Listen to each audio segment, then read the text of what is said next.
guys, in this video we're going to talk about nomenclature, which is the way in which we name chemical compounds. At the end of this video, you should be able to demonstrate the use of IUPAC nomenclature for ionic compounds, inorganic compounds, and binary molecular compounds. So basically what you're going to be able to do is convert between chemical formula to IUPAC name or IUPAC name to chemical formula. When we are naming compounds, we call this nomenclature.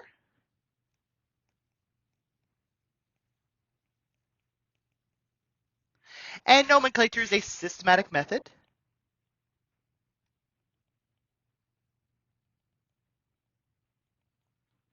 developed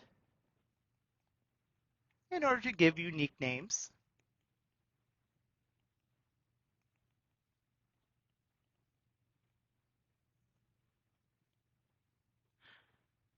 to all chemical compounds.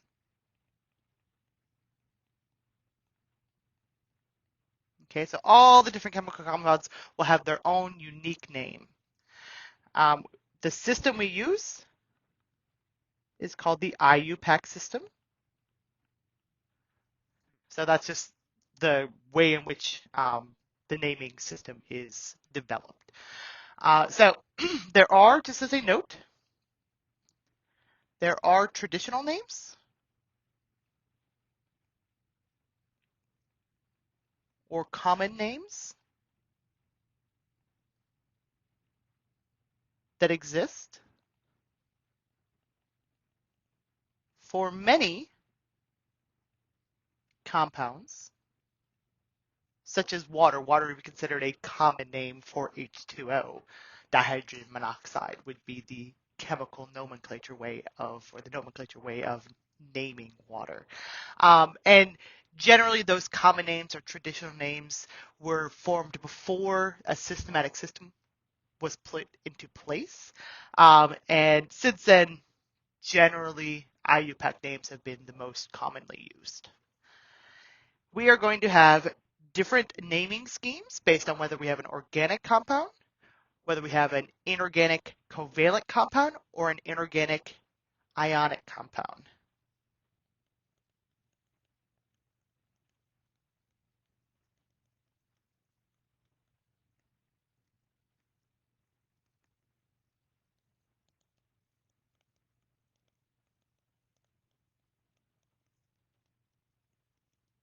So we will look at all our different naming systems that we use for these. Okay. And as a note, again, if we have an ionic compound, the cation will always be named first,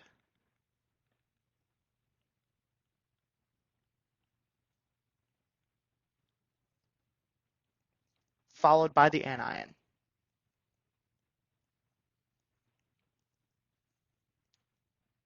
That is also how it's written in the chemical formula, so it should make it pretty easy. So we're going to start out by naming inorganic compounds that are ionic in nature. So first, let's look at our cation. We're going to name our cation first, so we should look at it first. And we're going to look at first, simple cations. So cations that are going to be our main group cations.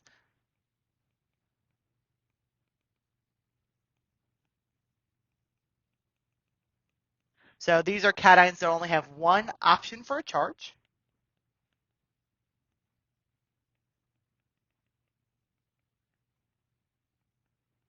And we know what the charge is.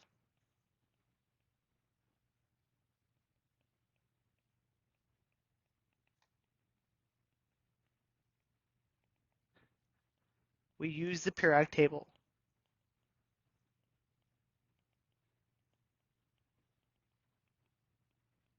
And like I said, that's going to be the thing that's named first.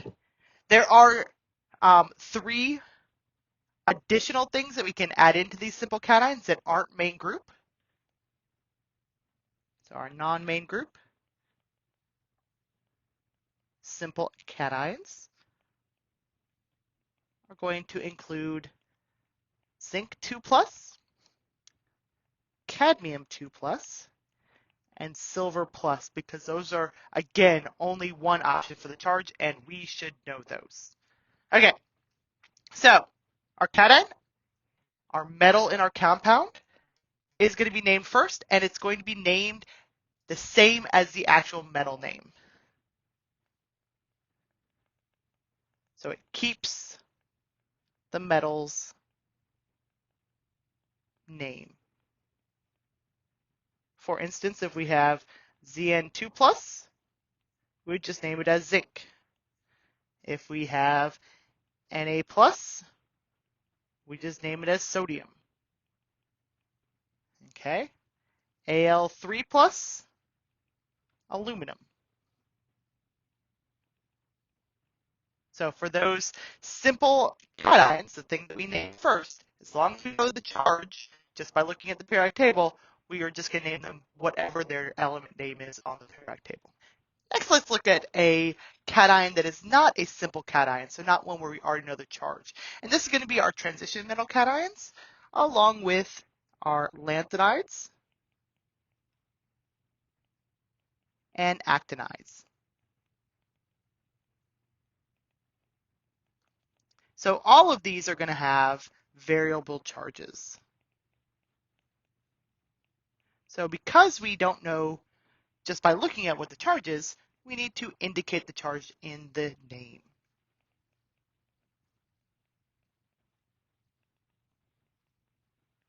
And we can do this one of two ways. We can either take the cation and use the metal name for the cation, but include a Roman numeral in parentheses with the charge. So option 1.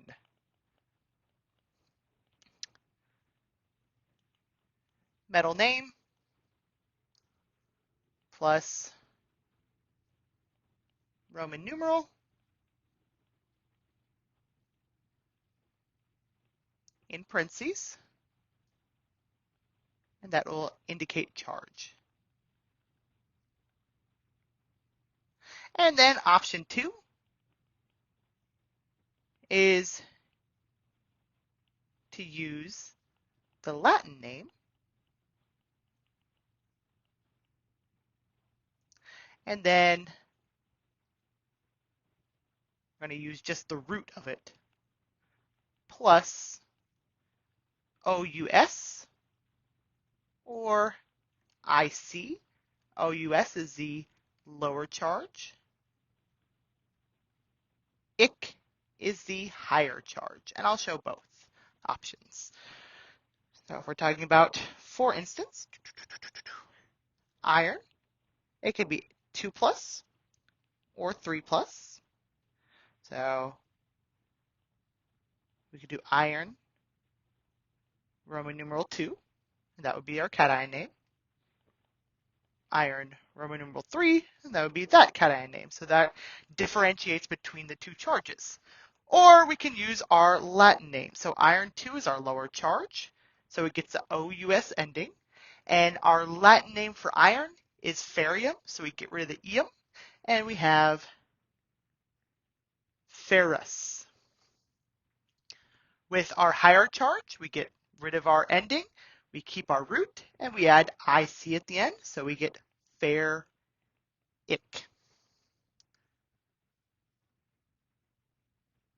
Okay, let's try another one.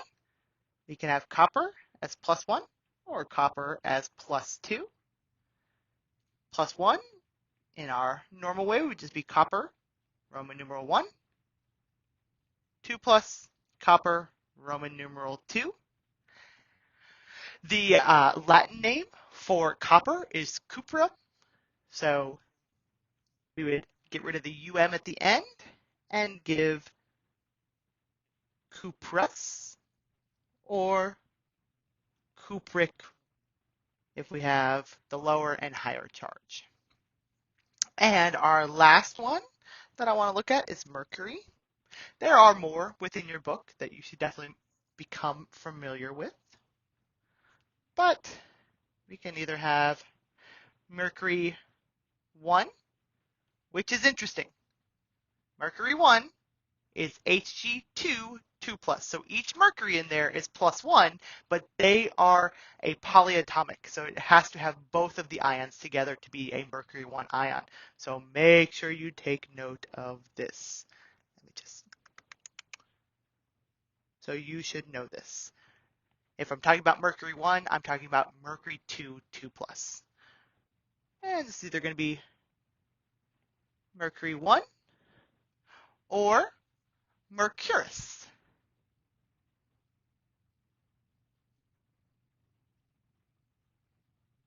Very nice. And then mercury 2 is normal. It's He 2 plus. So it would be mercury 2 or mercuric. Okay. So those are our more difficult cations. The last option we have is a polyatomic cation, and there's only two that you need to know. These are going to be non-metal cations. And you must have these memorized. They are NH4 plus. This is ammonium. And H3O plus hydronium. And you're just going to name them as their polyatomic ion name.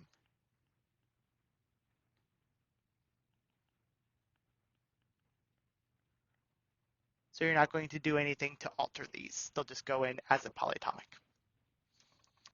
Here's a list of some common cations that you may encounter. This is in the PowerPoint, so you can go back and reference it. So we've got some common +1 cations, +2 cations, and +3 cations. So additional to those simple, these are all our non-simple ones over on the right. So you'll see stuff like the Latin names in here, Cuprous, Ferrous, Mangalus. So all sorts of interesting names going on here. So you should be familiar with every one of the cations on this list. So look through this and review this. Okay, now we're going to name the anion. Now that we know how to name the cation, let's move on to the anion. Anion, those are always going to be nonmetals or polyatomics. But when we're talking about the simple anions, those are always going to be nonmetals. And it's very easy to name these. You drop the ending and add IDE. We always know what the charges on these are going to be because they are main group elements. So main group, only one option for the charge. So we don't need to indicate the charge. You will always know what your anion's charge is. Just look at your periodic table. So only one charge option. So to name, it's very easy. You drop the ending, add IDE ending. So it's basically a root of the name plus IDE. So if we have H minus hydrogen, add that IDE, remove the ending. This is hydride. O2 minus oxygen, get rid of the end, oxide. N3 minus nitrogen, get rid of the ending, nitride. Okay, so naming the anions is very easy. We do have a lot of polyatomic anions, so make sure you look through the list, and all you do is the polyatomic name will be the name of the anion. So if you have OH minus, it's just hydroxide. NO3 minus nitrate, stuff like that. So just keep that ending the same. CN minus cyanide. Most of your polyatomics do not have IDE ending, but I just wanted to write the ones that do. Peroxide, Peroxide is another one that's a little funky. It's O2, 2 minus. So each one of these oxygens is a -1. So this is considered a peroxide or a polyatomic because of that. Now, um, our polyatomic anions can be pretty hard to remember all of them. So I want to just go through and kind of help you guys memorize the anions themselves, the polyatomic anions, with just showing you some of the trends that you see. So if we see a polyatomic anion, most of them are going to end in ATE or ITE, although as we see up here, these have an IDE ending and they're polyatomics. So it's not necessary that they have ATE or ITE, but most of them are. The ones that have IDE ending, though, only have one option for a polyatomic. So just, again, commit those to memory. If you see the ATE or ITE ending, generally that's going to indicate a series of polyatomic oxyanions. So polyatomics with an ATE or ITE ending are part of a series of oxyanions. So the series of oxyanions, they're all going to have the same charge, but different numbers of oxygens.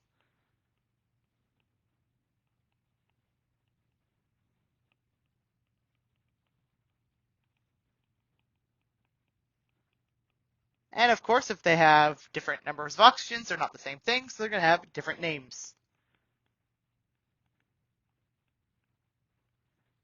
So the ITE ending is for the oxyanion with the fewer oxygens. The ATE ending is the most common one. It's the one with the greater number of oxygens.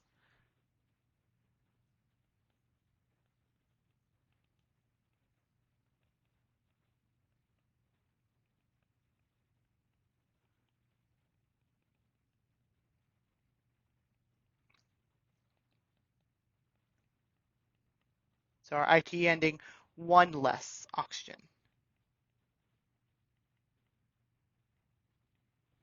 Okay, so for instance, we have NO3 minus, NO2 minus, SO4 2 minus, SO3 2 minus. So we're just differing in our number of oxygens. We keep our charge the same through all the nitrogen ones, through all the sulfur ones. We'll see them for chlorine. There's different ones, and we'll go through a couple different other options. But the one with the greater number of oxygens gets the ATE ending. So this would be nitrate. Fewer number, ITE ending, nitrite. Sulfate, sulfite. So good thing to know. If you know the most common one, if you know the one with the ATE ending, you can come up with the other one. Okay. Now, this is a 2 compound series. We also have a 4 compound series. So 4 options for different numbers of oxygens, but we still have the same charge. So if we have a series of 4, we need a prefix. So we're still going to use ATE and ITE. ATE is for the 2 with the greatest numbers of oxygens. ITE is for the 2 with the least number of oxygens. So I'm going to have per as our prefix, and then root, and then ATE, and this is the one with the greatest number of oxygens.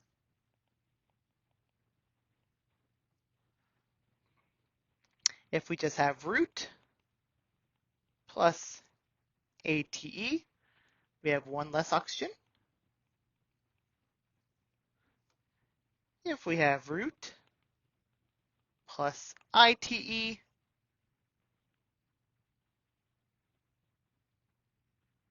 one less than above.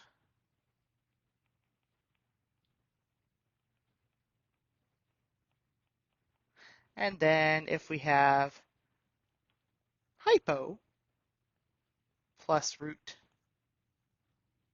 plus ITE, this one has the least number of oxygens, one less than above.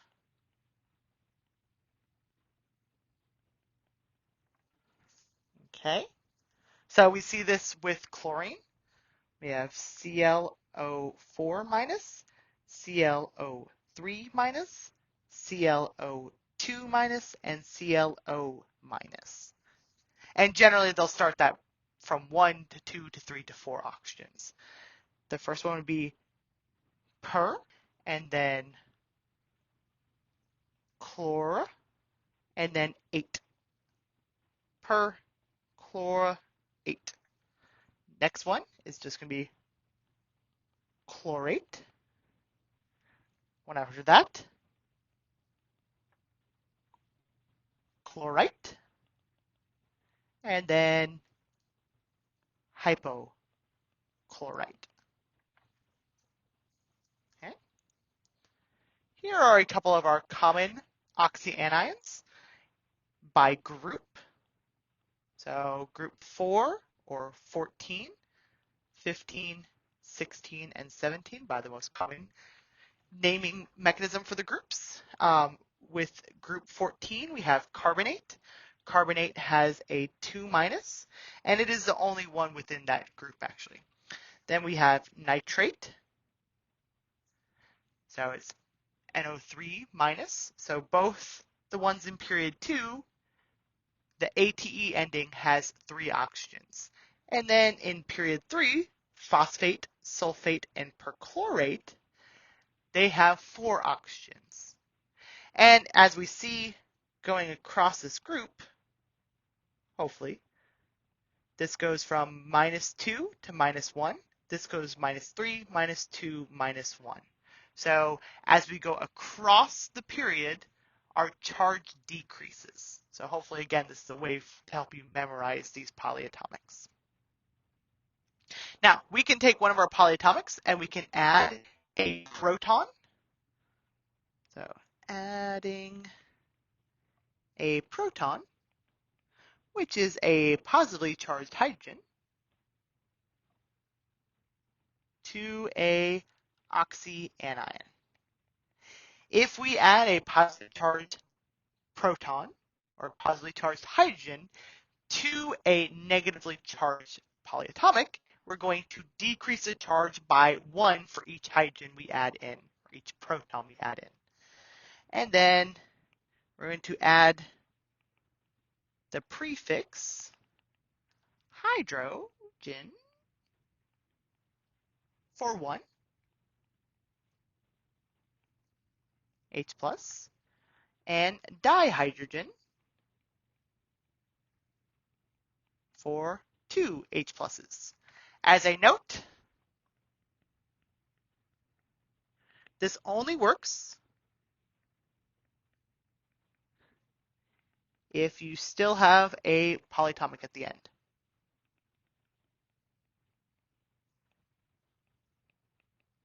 So we still have to have a charge at the end. Okay. So if we add enough hydrogens to balance the charge out entirely, that is no longer a polyatomic and we name it differently. So keep that in mind. So CO3, 2 minus, we add an H plus, we get HCO3 minus. We reduce that charge by 1. So it goes from carbonate to hydrogen carbonate.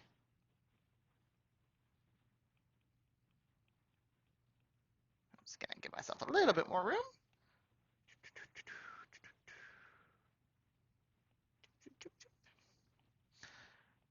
We can also do the same thing with phosphate. PO4, 3 minus. Add a hydrogen. And then another hydrogen. So let's add 2 hydrogens. We get H2PO4 minus. So we've added 2 hydrogens in. This gives us, from phosphate, we get dihydrogen phosphate.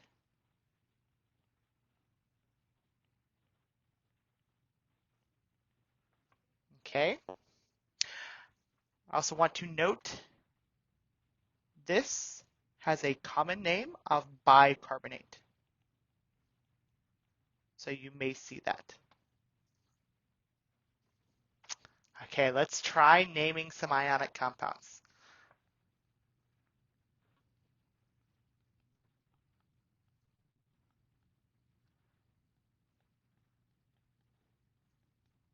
So we need to identify what type of cation we have, what type of anion we have.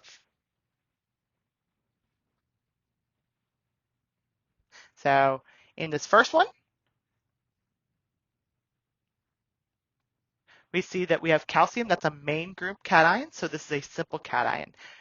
Chlorine is a main group anion, so it's a simple anion. So this is very easy to name. Our cation gets the element name, calcium. Our anion gets the non-metal name with an IDE ending, root plus IDE. So chloride, calcium chloride. So right here, the aluminum is simple. It's a main group, so we just name it as aluminum. NO3 is a polyatomic. We can tell it's polyatomic because there's two different elements combined together. So this is a polyatomic. It's specifically nitrate. So our aluminum is going to be named aluminum. And then our nitrate, we don't need to do anything to it, so it's aluminum nitrate. And then our last one, copper is a transition metal, so it has a variable charge. We have to figure out its charge before we can do anything else. So Cl4 minus, that's where we're going to start. We're going to start with our anion because we can always tell what the anion's charge is. This is perchlorate. Perchlorate has a -1 charge. There are two of them, so to balance out the two minuses we get from each of the two -1 charges, we have to have a +2 copper. So this is copper 2. And then our polyatomic is just going to be named perchlorate. We know that's perchlorate because this is the chlorine with the greatest number of oxygens. So it gets a per prefix and then the 8 suffix. Another way we can name this, if we wanted to use the Latin name, is cupric perchlorate. Cupric because it is the higher charged option for copper. The other one is cupris, but that would be +1 copper. There is a special class of inorganic compounds called acids. Acids are going to be compounds, generally. The ones we're going to look at in Chem 1.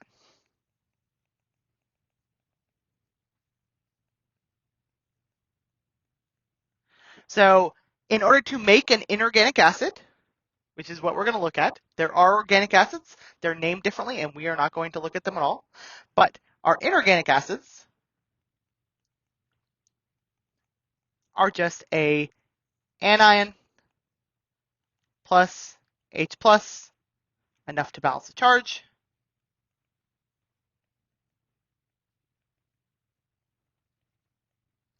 And then we get our acid. Okay? So you're always going to have some amount of hydrogens, and at the end you will have no charge. Okay? So add as many hydrogens to your anion to get to a balanced out charge, so a 0 charge at the end. Okay, so let's look at how we would go about naming acids. Acids themselves, we're just taking an anion and adding hydrogens in until we get a neutral compound. So the names are going to be based on the anion.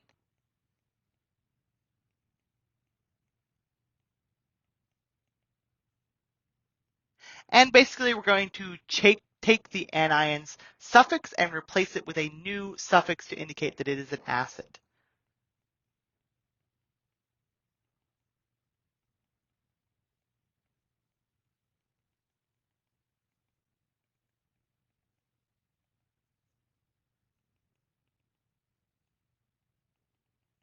Okay, so our different types of anions. We have IDE ending, ATE ending, and ITE ending. If we have a prefix, we're going to do nothing to the prefix. It's going to remain. When we have an IDE ending, our acid will have hydro, so this one does get a prefix, and it's the only one that does, plus your root, or an additional prefix rather. And then you're going to have ic acid. If you have an ATE ending, you're going to keep whatever the beginning was before, and then your root, you're just going to add ic acid to. So we don't have the hydro in this case. And with IDE, again, if there's any prefix, leave it alone, keep it there, and you're just going to have your root, and it's going to get an us acid instead. Okay?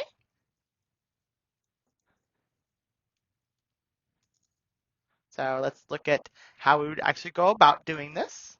If we have IDE ending, this is going to be a generally a simple anion.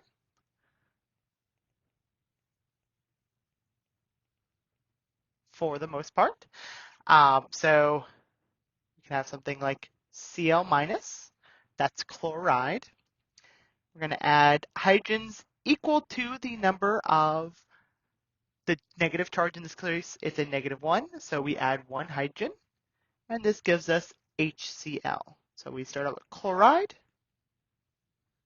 we add in one hydrogen, and we get hydrochloric acid. We have something like S2 minus, the magnitude of the charge is 2, so we're going to add in two hydrogens, and we get H2S. So we started out with sulfide, and what we get is hydrosulfuric acid. So it goes a little bit weird there. That might be something you need to memorize. Sulfide goes to sulfur. So we add that ur in there. Let's look at what happens with our ATE and ITE endings. Again, if we have a prefix, leave those prefixes alone. So something like Cl4 minus, we're going to add one hydrogen to that, and we'll get HClO4. So we go from perchlorate to perchloric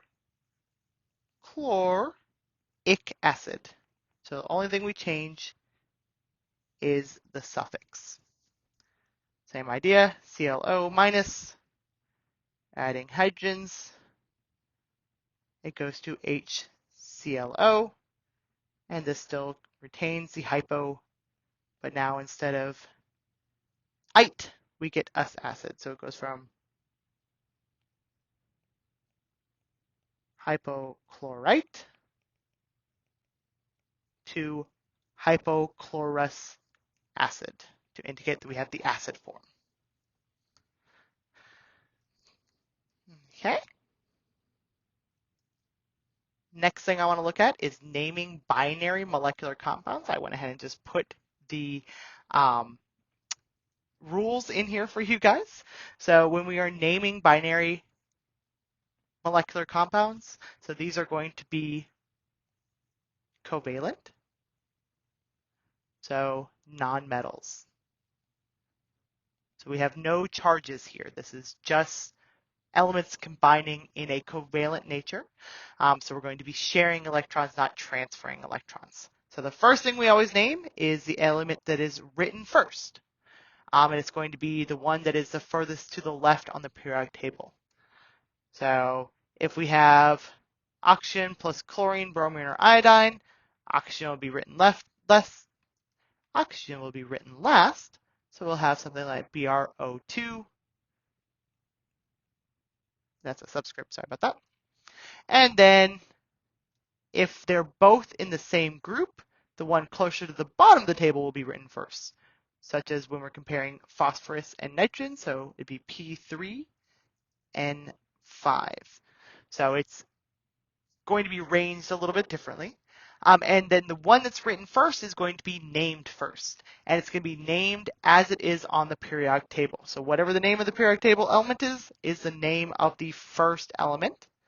And then the second element is going to get an IDE ending. We do use prefixes. Those prefixes are used to indicate the number of atoms.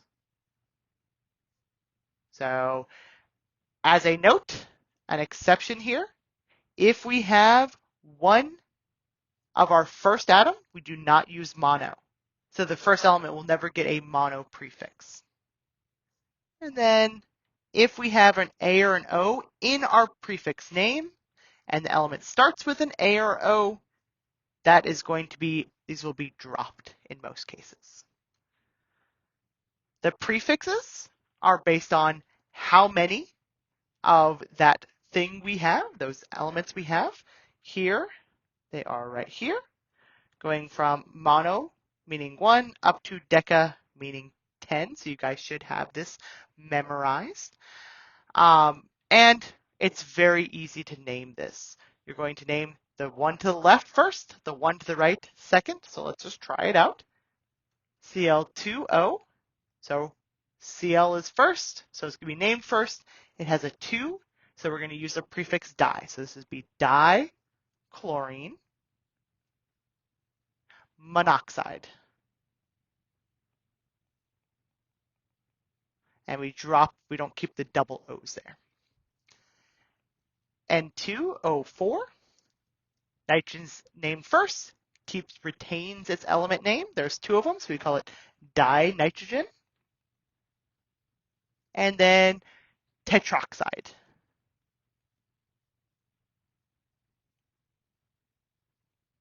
Again, we're dropping the double. So tetra has an A, we drop the A, keep the oxide. We have something like NF3. Nitrogen gets named first, and it does not get a mono. There's only one nitrogen, but it's the first element, so we just write it as nitrogen. And then trifluoride. And then something like P4S10. There's 4 phosphoruses, so we call it tetraphosphorus. And then there are 10 sulfurs, so it's decasulfide. Very, very easy to name. That brings us to the end of our nomenclature.